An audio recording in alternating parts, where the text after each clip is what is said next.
So this is my interview on Monday, 29th October 2017 with Than Htay. Than Htay. Than Htay. Yes, Htay. Htay.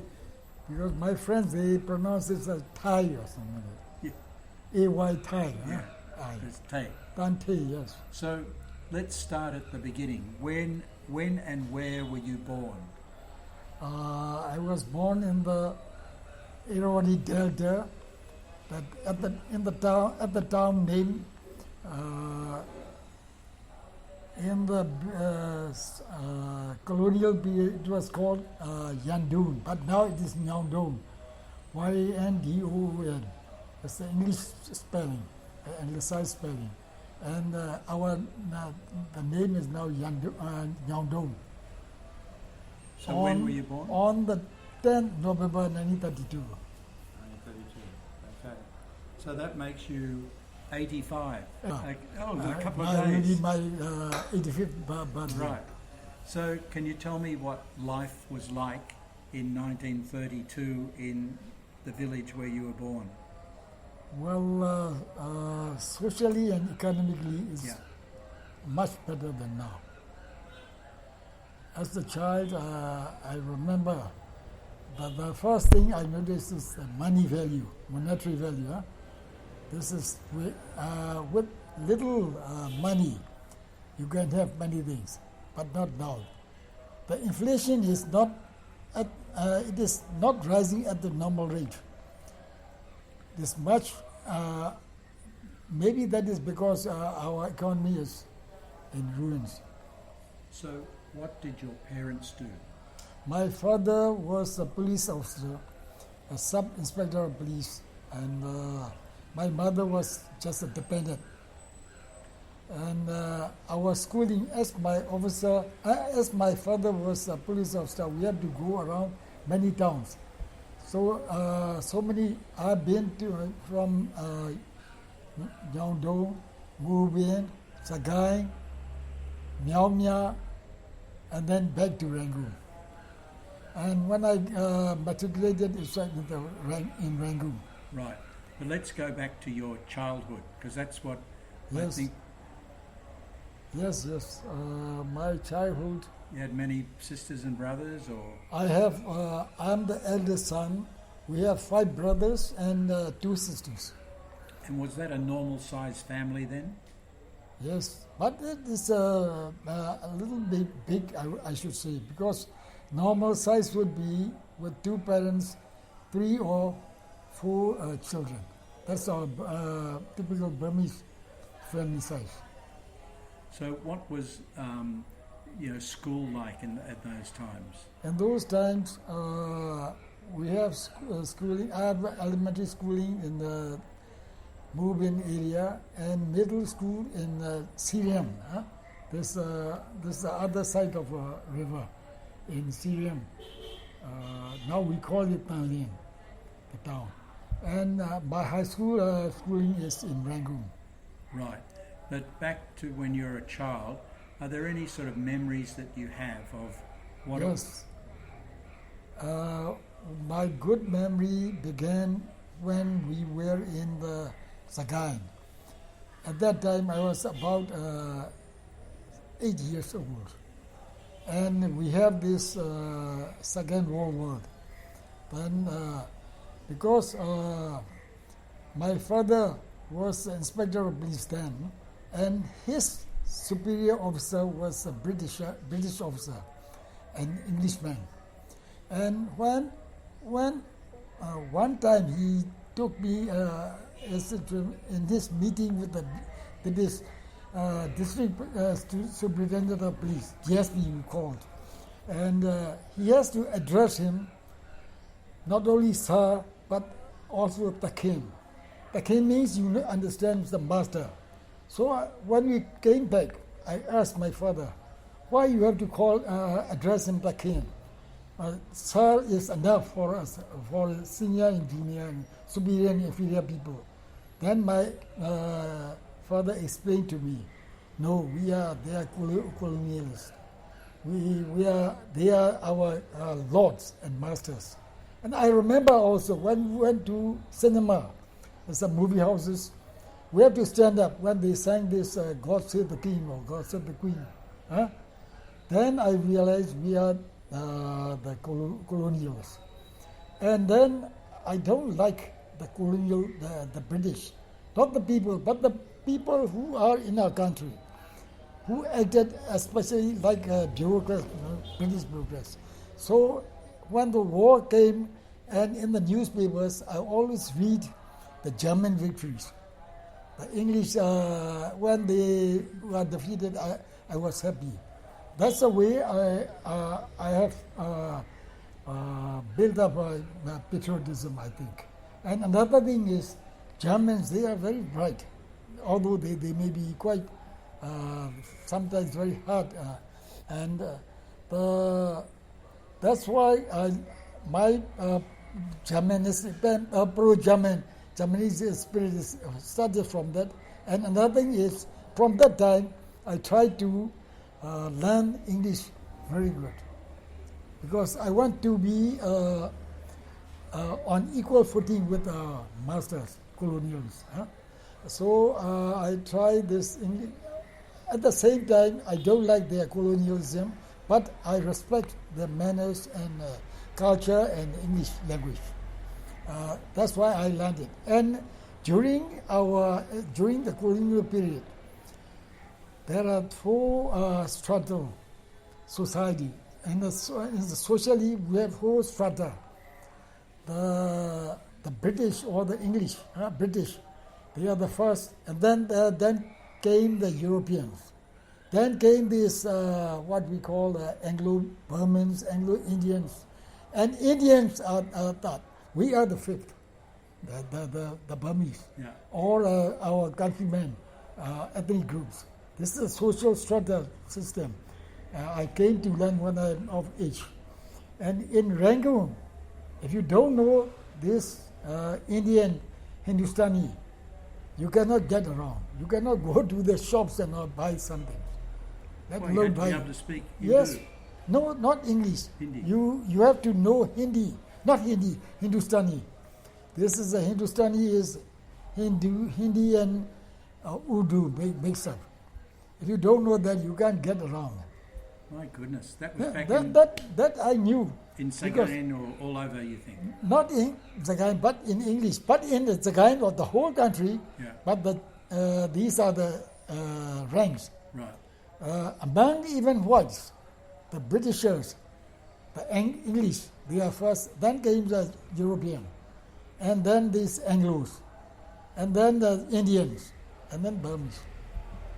So I feel very badly, strongly against it. Right. And can you tell me a little bit about what was like living in Sagain when the Japanese came? And when the Japanese came, we came down to Rangoon.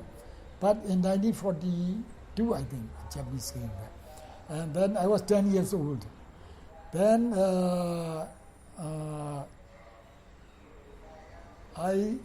my schooling was only up to second standard. Then, and I stayed in this British BBM, British Baptist Girls' School. So we have good grounding in English. And in 1942, we went in. We were refugees, war refugees, going to some small village in the Delta area. So our stay in Rangoon is very short while. But the Japanese, when the Japanese came, we were in a village. In Sagain? Not in Sagain, in Than, another village, in Delta. Oh, you went south Yes, already. and from Daejeon we went to Pakogu because my father was a police officer. Still, he was also in the Japanese regime. So the Japanese didn't imprison him, he actually No, worked for the Japanese? No, they didn't harm him, and since he could speak English, and the Japanese, they used him as a police officer again. So we went to Pakogu and Myaomya and all this. And during that Japanese time, the Japanese are a bit rough, But they have the good thing is they love boys, but not the girls. The girls of age, they have to stay indoors. The Japanese are so wild. I think this is true for every soldiers, I think. And we didn't love Japanese, but we go around with them. We went around with them because they gave us some sweet meats and some money and all this. They loved boys. That is the thing I experienced. And in Bakogu, one instance, when we have two Japanese regiments, and in one, they always have about 3 o'clock in the evening. They have this exercise, what they call jujitsu or something like that, using stakes, and they are trying to fight each other. At one instant, in one day, when they were practicing, all boys of about 10 or 13 ages, we went around, look at it. It's quite fascinating to watch them. And on that day, a Burman, about 5 feet, not so tall, and quite a strong man, he challenged the Japanese sergeant to fight with one of them. So the sergeant drew out one tall Japanese, about 6 feet, brown, dark skin, not fair skin. And then they have a circle made on the ground. And our Burman, she is loincloth and all this thing up, and then they try to wrestle. We didn't see how our Burman took him and just smashed him to the ground. That Japanese couldn't stand up. So all the boys, about 20 of us, only about 10 or 13 or 12 years, we clapped our hands. That shows our patriotism has risen up. This is one instant. And another instant is in Nyamya. Nyamya, what they do is, there is in the bazaar, in the marketplace, one girl of 14 years old, Nyama girl, this Burmese girl. The two Japanese soldiers, they tried to grab her. Then I saw this thing. When I saw this thing, I went to one of our sisters who are Asian youth. The Japanese organized this Asian youth, and I told this, look sister, the Japanese are grabbing our girl. Then she went to, we have in Nyamya at that time, the Burmese, also what we call BDA, BDA, Burma Defense Army. One company was there. So this officer came along, and with the Japanese, in a Japanese with the sword and all this, and he shouted from a distance of about my gate in Japanese. The two Japanese just kept in attention, and then this our Burmese military officer started slapping them. The Japanese slapped. Not only this I've seen many times. Our people are got Burma defense people. Burma defense officer. He's an officer. Slapped the Japanese. Slapped the two Japanese. And the Japanese. No, they did just nothing. they didn't do nothing. They just stood at attention. So just then, about 50 people crowded this place and started clapping. That's the two instances I remember. And the Japanese did not retaliate? No, they didn't retaliate. So relations were quite civil between the Japanese and the Burmese? Only thing is that some Japanese, they are very rude and try to grab our girls. So the girls, they always stay indoors. They don't go out. This is my experience. So you And another thing is, during the Japanese time, 3 years, we couldn't have the schooling. We didn't attend. The schools are not properly open or all this. So that must have been quite fun. Yes, for us. We just spend our time and practicing this with the catapult tunnels.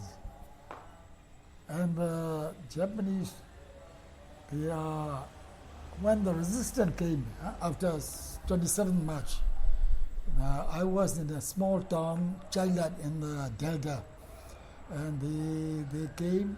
Then at that time they were losing the war, and they came, and they had no food, so we have to give them some rice.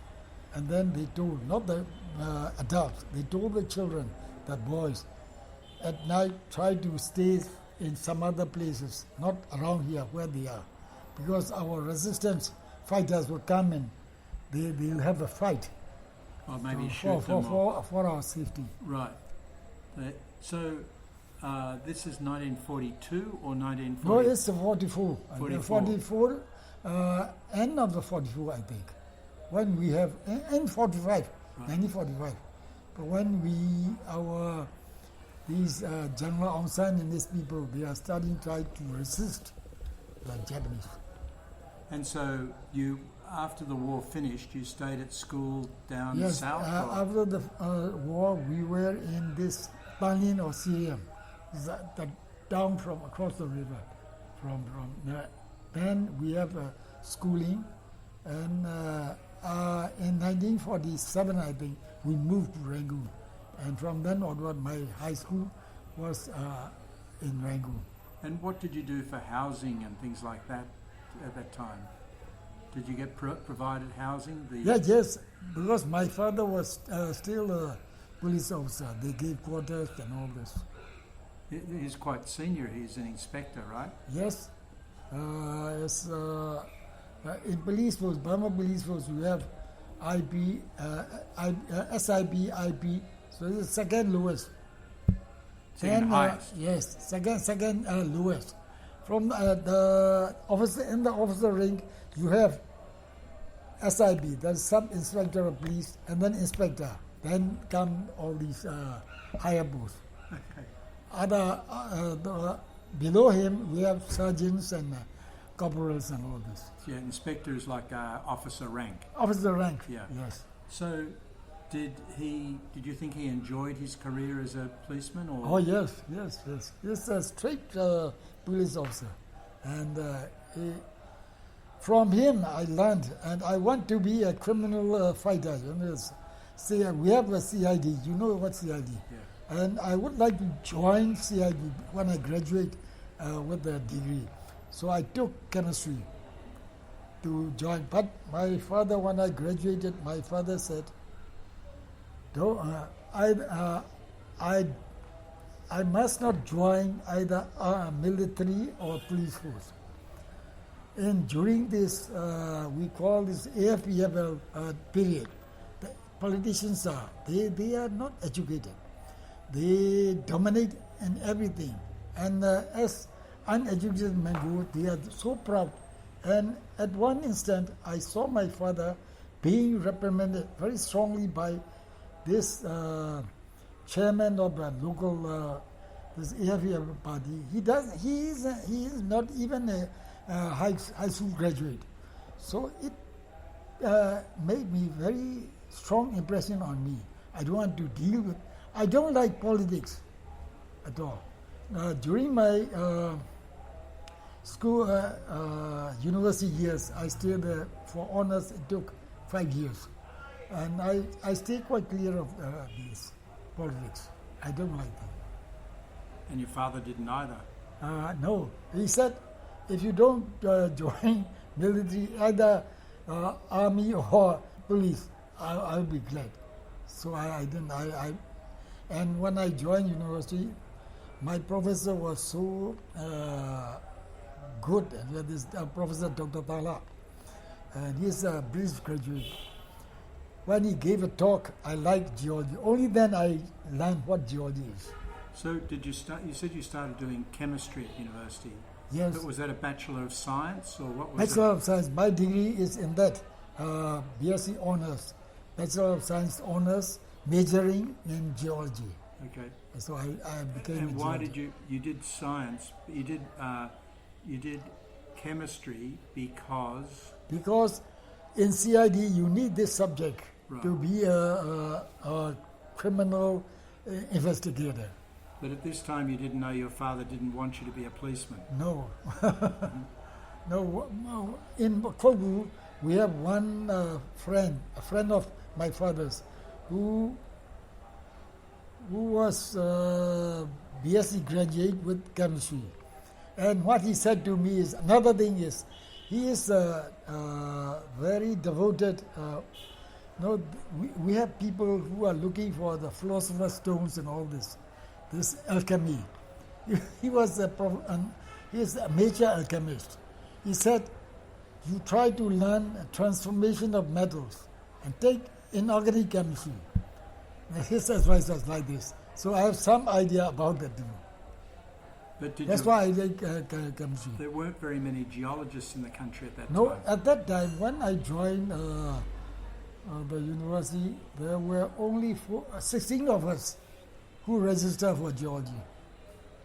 16 in the country. 16 of us in the first year Right. chemistry. Before us, there are only 4. Now only there are many geologists. So this is at Rangoon University? Rangoon was there. And was it- At that time, we have only 2. One at Rangoon and another at Manly. Mandalay. Yes. And was it difficult to get into university? No, No? we don't have. In our times, when we matriculated, they make 3 divisions: first division, second division, and third division.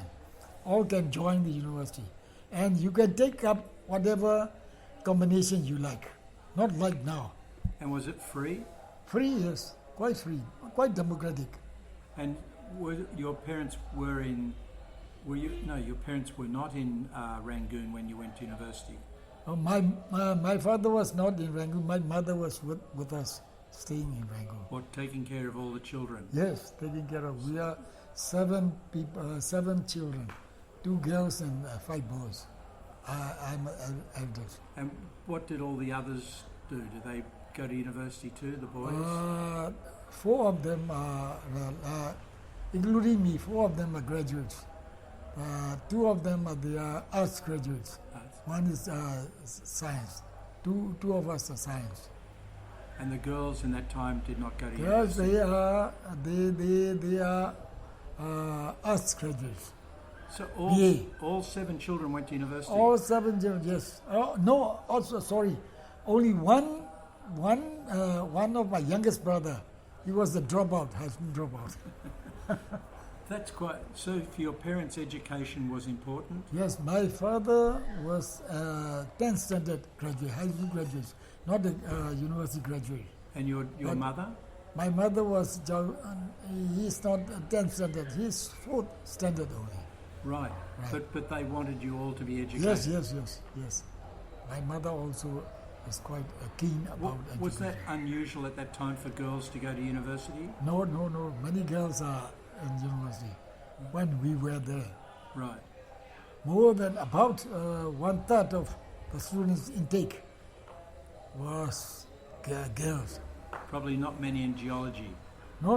In geology at that time, when we joined it, there were only 2 girls, Yeah.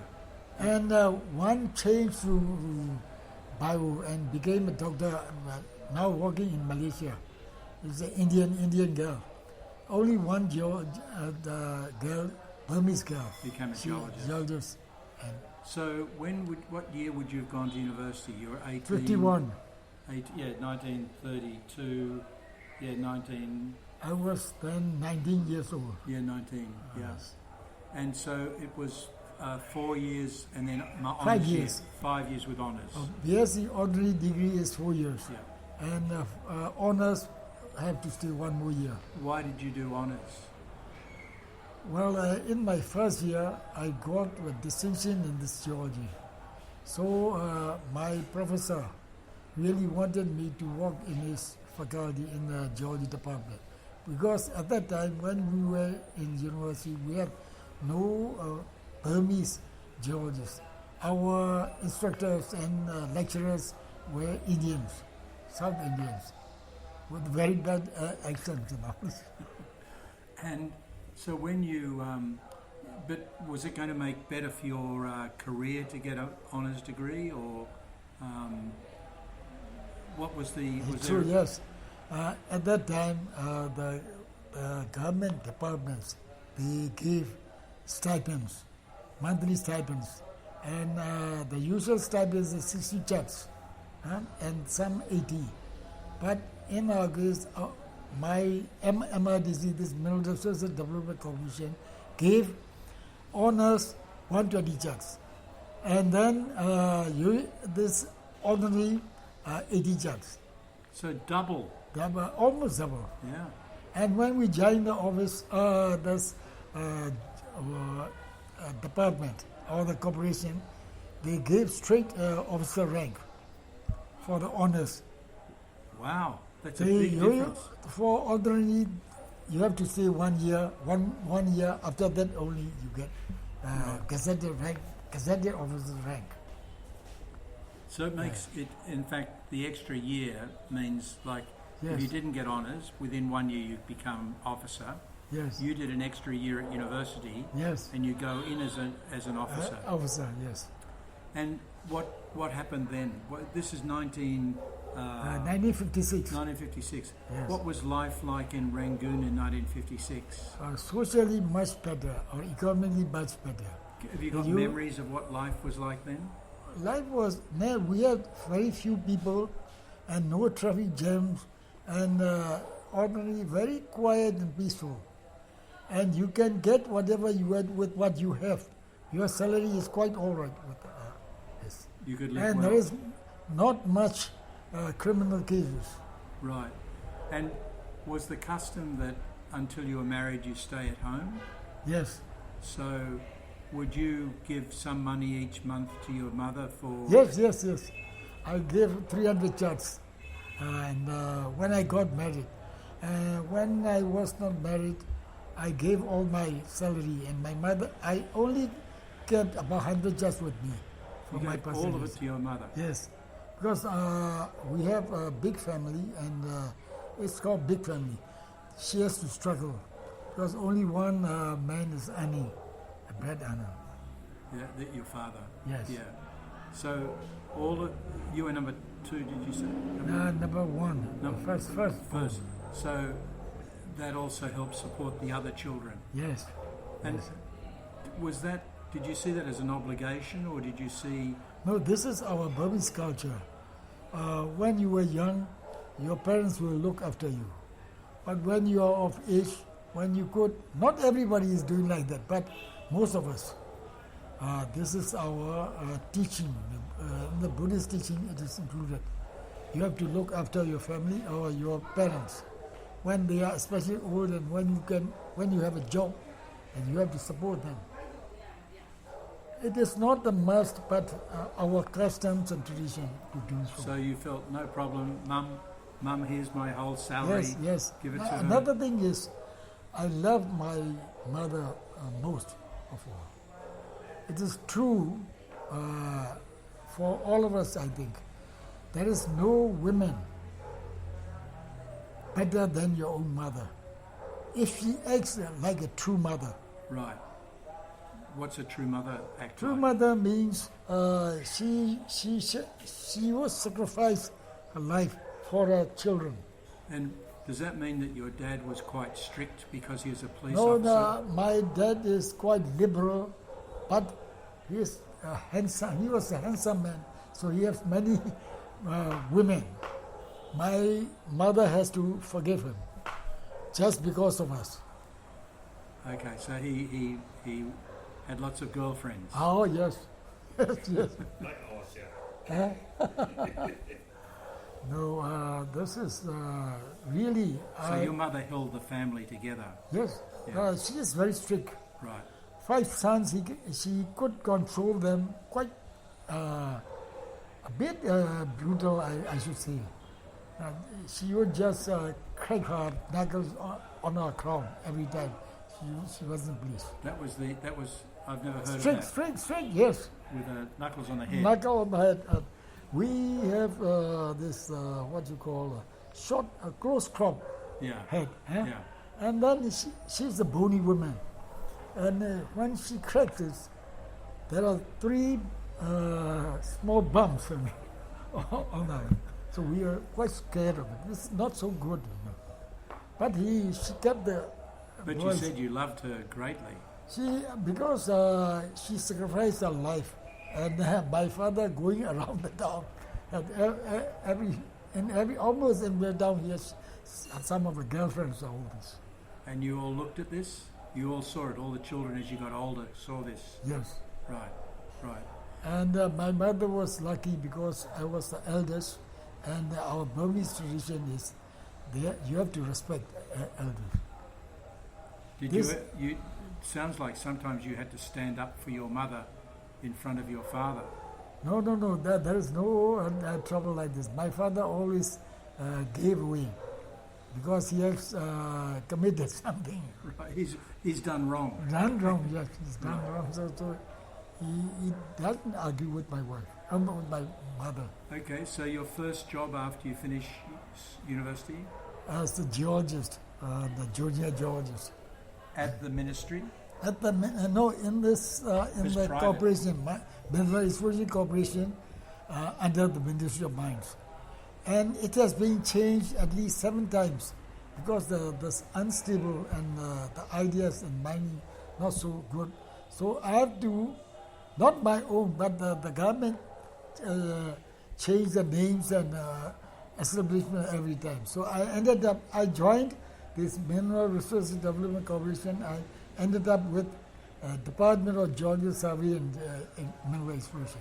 Yeah, DGSE. DGSE, yes. Yeah. So you joined that what year? 51.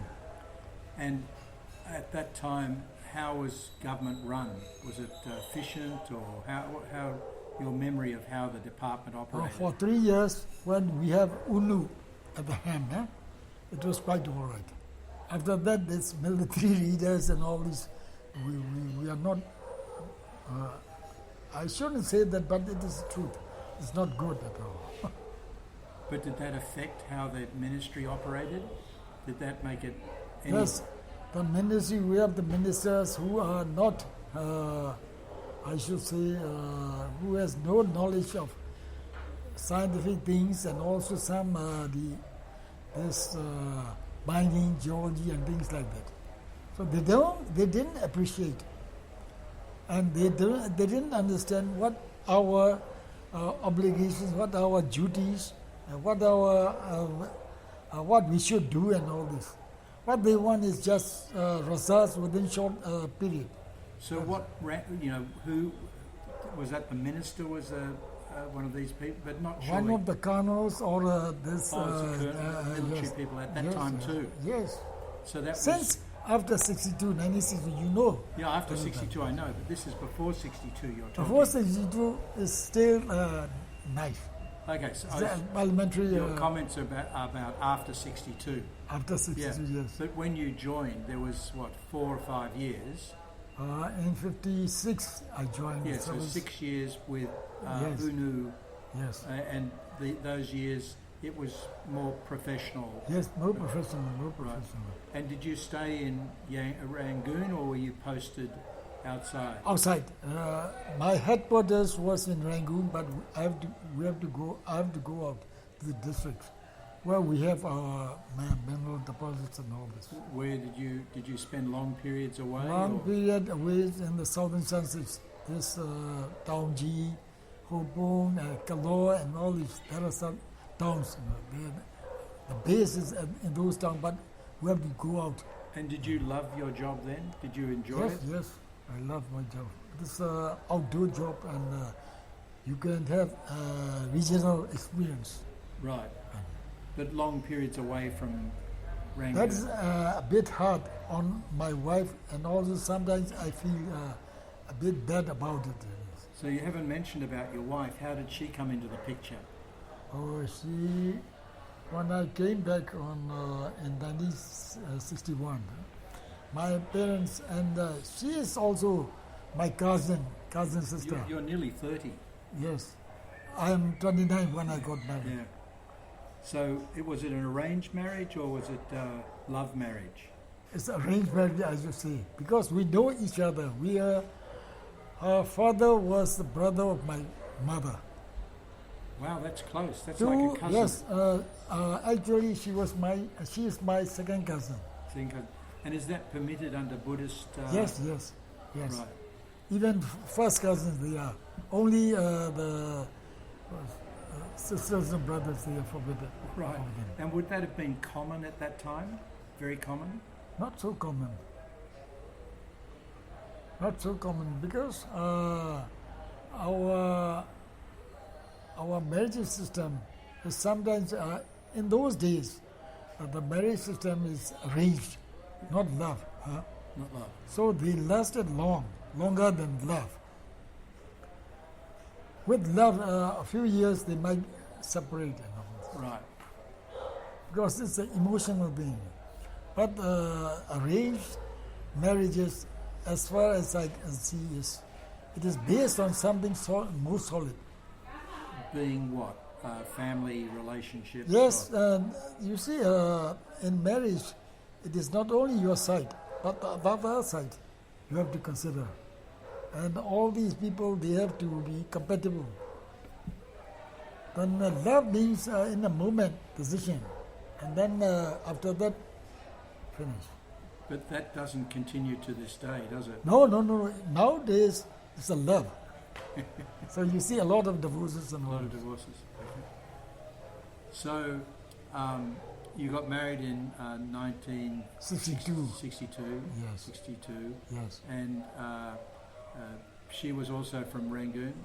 She was down Rangoon south? born. Rangoon born, okay. Oh, frankly speaking, I don't want to stay in Rangoon.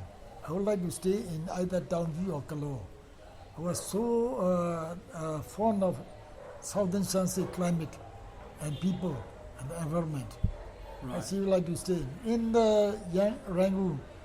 In the months of March, April, and May, it is hell, too hot and all this. You probably went away to work in those periods, got out of town. Yes. No, I had to stay. After my retirement, I had to stay here. That's what I do. So, how much of the year would you be away from Rangoon? I'll tell you, a month for 30 days, I was out 20 days. Only only 1/3 of a month I would be back in Rangoon. Right. Most of the time I'm out. Sometimes I remember in 1970, I think 69, 70, I had to stay in one mine 1 year and 3 months without returning back. Never coming home? Never coming home. My DG was a bit rough. I didn't get along with him. So he, just to torture me, probably psychologically, he let me. This is like this.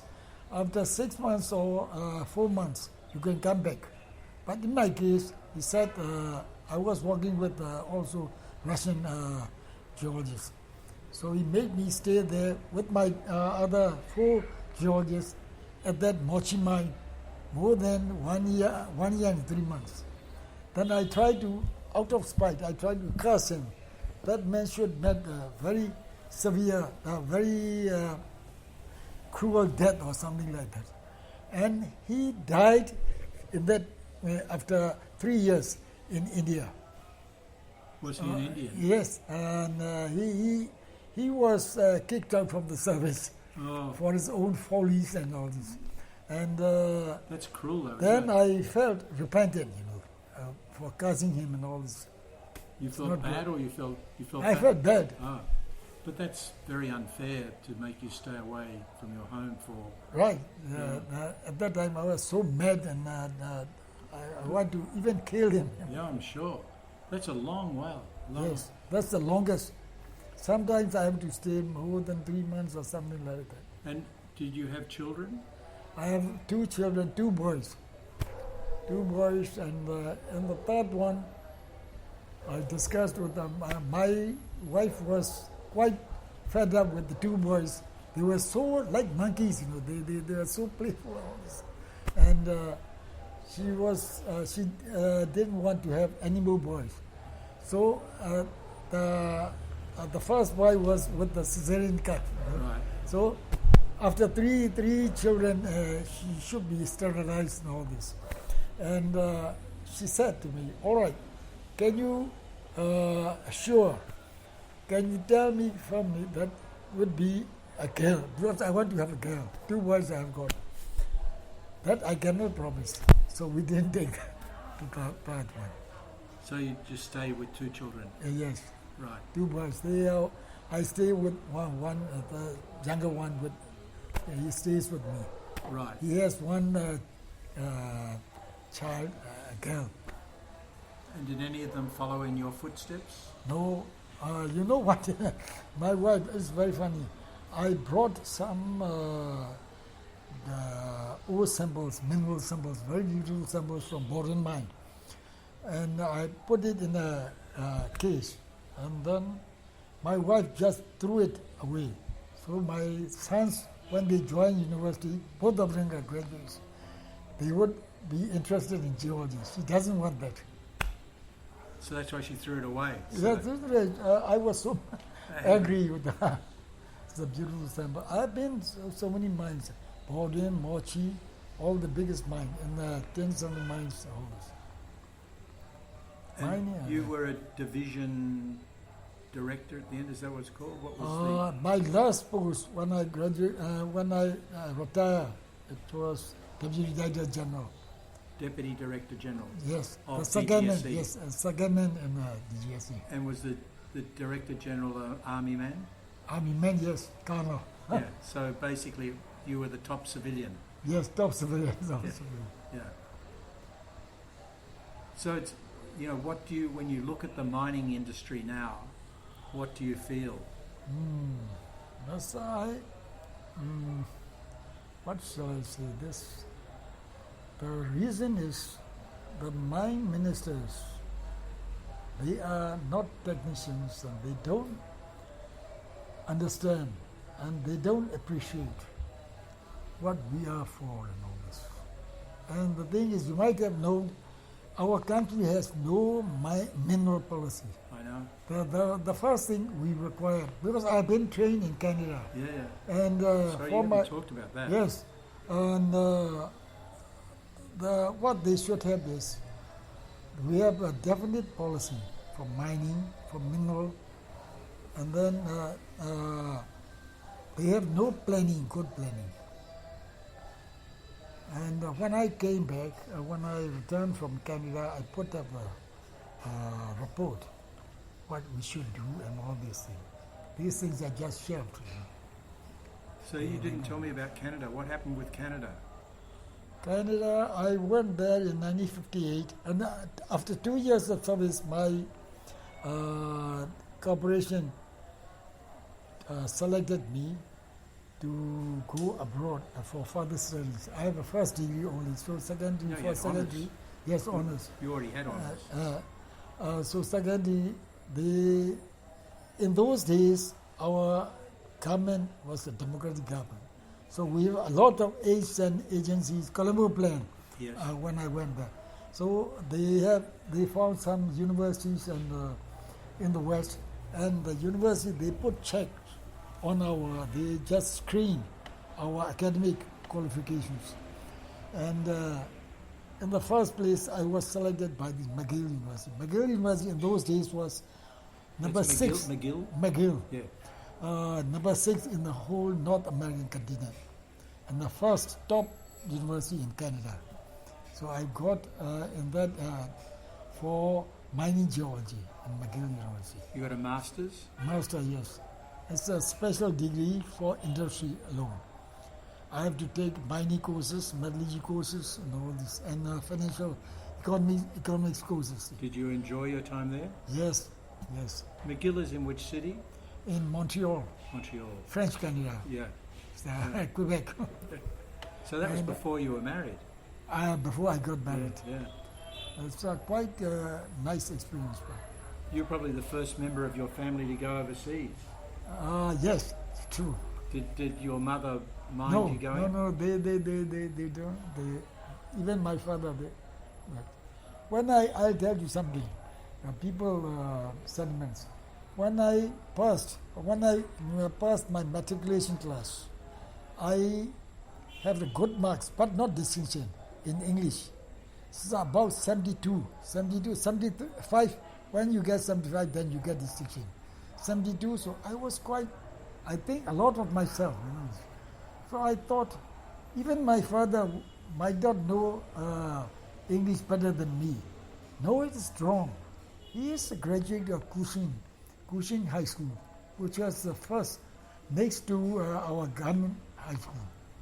And his English is far superior than me. Really? Oh, really? In those days, 10 standards are far better, much better than us in English, knowledge of English.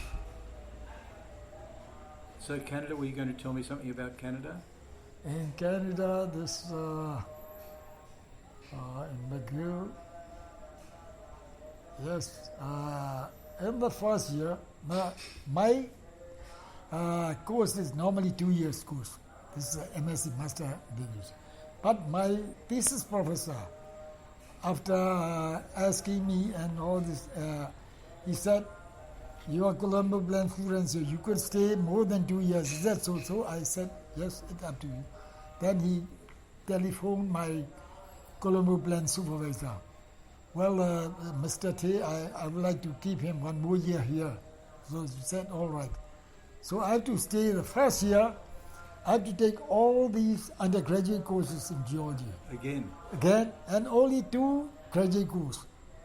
And the next 2 years is the graduate courses, many courses. So I know a bit more than others. And did that make a difference to your career, having not only an honours degree, but having a master's degree? Did that help your career? Yes, because the educational system is quite different. And in the West, as yours also, the system is the students get free time and also very liberal system, and he has a chance to develop his own intellect and sense of decision and also making ideas. Here, you might have the master or your lecturer or instructor is the master, and what he says goes. You have no chance to argue or present what you think. And your intelligence is somewhat pressed down. This is the difference. Cardinal difference is this. Did you adapt to the system where you could argue? Yes, because it is like this. You have to read a lot, and I try hard in my university, but it's nothing. There you have more load, and you have to do it yourself more.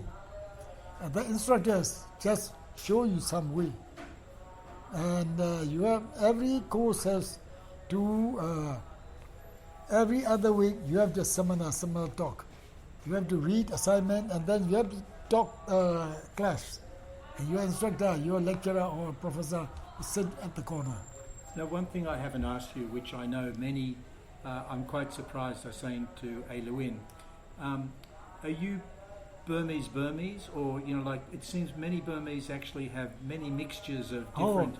Oh, I'll tell you, yes, no problem. I'm not true or what you would call pure blood Burmese.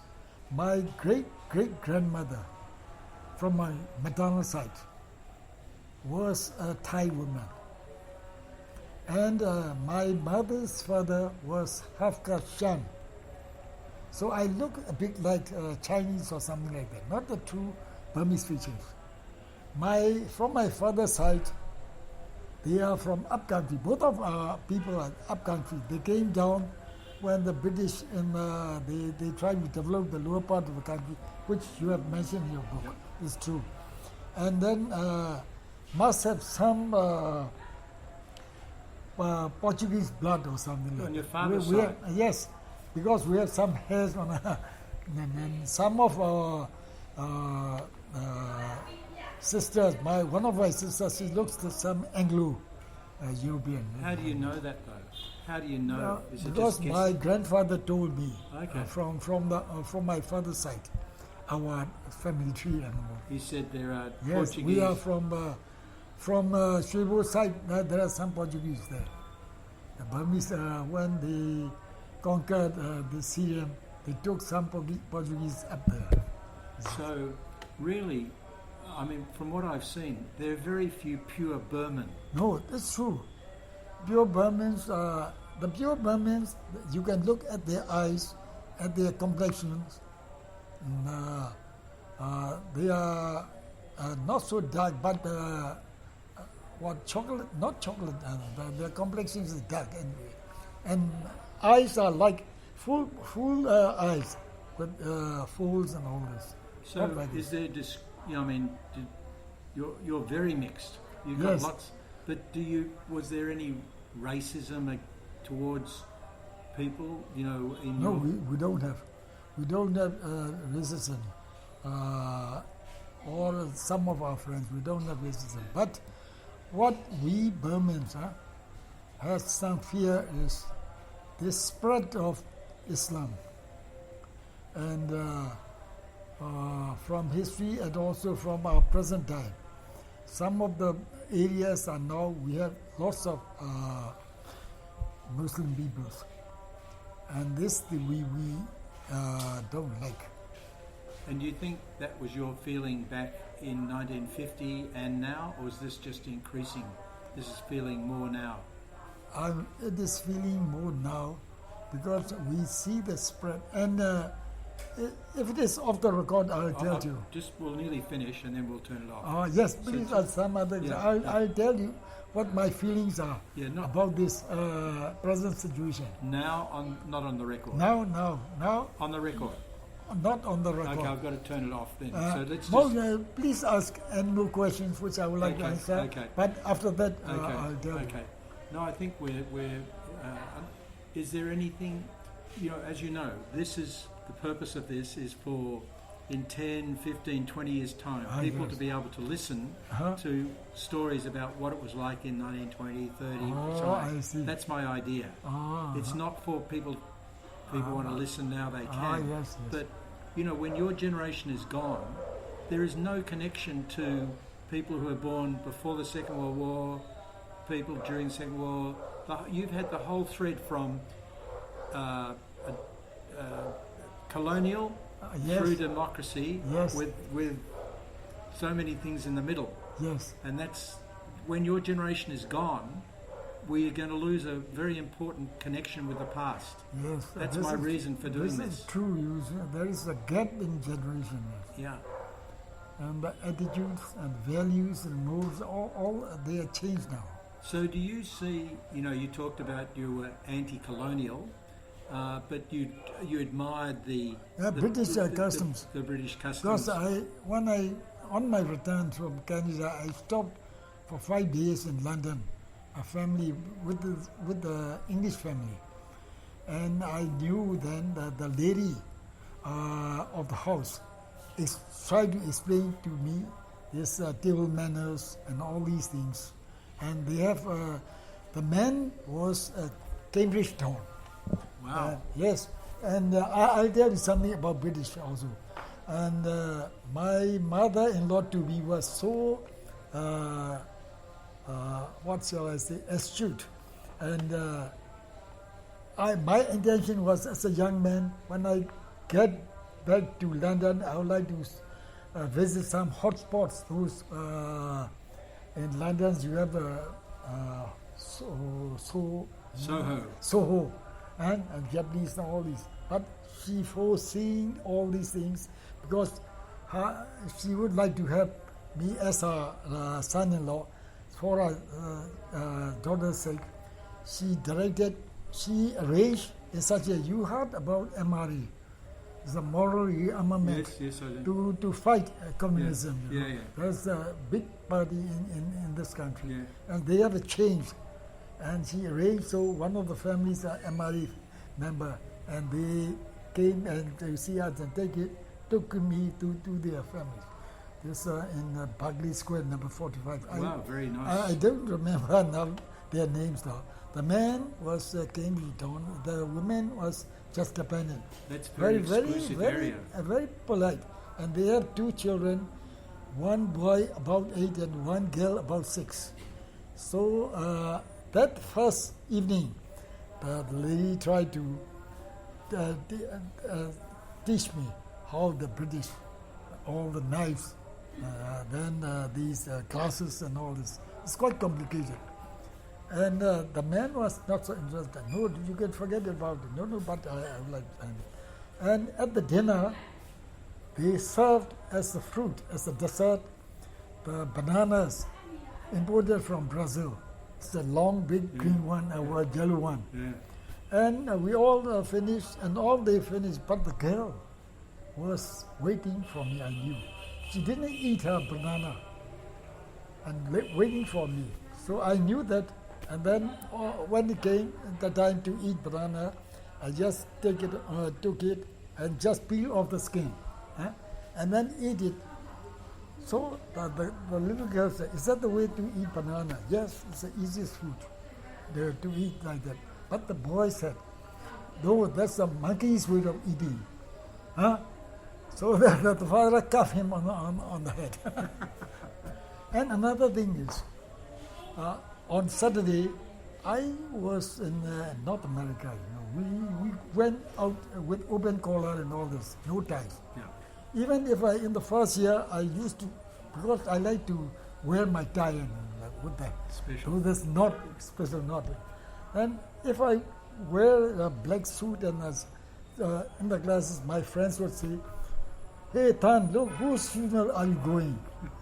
So it's like this. But in England, very formal. You have to have a cravat or something like this. Your neck should be open like this. Yeah. So Saturday I went out and people are looking at me. I went to that bookshop, File. I wanted to buy some geology books. And when I tried to come back, I lost the way. So I approached one Bobby, a tall fella. "Please show me the way. I stay at 45 Parkley Square." Then that Bobby took me back to my house. So at dinner time, I told this to my host, this gentleman from Cambridge. Then what he did was, that night at about 8 o'clock, he took me in his car and we went to Soho and around it. And then he turned deliberately into one lane which was not supposed to enter. And the police came. Police came and approached. When he was near, I heard he saw, damn, he saw like this. Then he started questioning my host. Why was that? No, I'm sorry. It's my mistake. I won't repeat it again because I have a guest from Burma. And all right, I'll let you go this time. Next time you'll get it. And when we were out of his earshot, he started to tell me, "Look, our bobbies are not, they are human," he just said. The thing is, he wanted me not to put the policeman on the pedestal. So these are the British. And this man explained to me why British are so formal and aloof. When we are sitting together, then if there is no third person to introduce us, we will stay like this. Not like Canadians or Americans. Australians are also not like that. Correct. But why it is so, my friend told me, we were insular people and we don't want to disturb others' right, and we don't know what he has in his mind at the moment. If I intrude into his privacy, that would be quite rude. That's their idea. So I understand. So, Yes. Than Htay, Than Htay, yes. Than Htay, you thought that I'd have to ask you many questions. I've had to ask you virtually none. Your talk, that's been fantastic.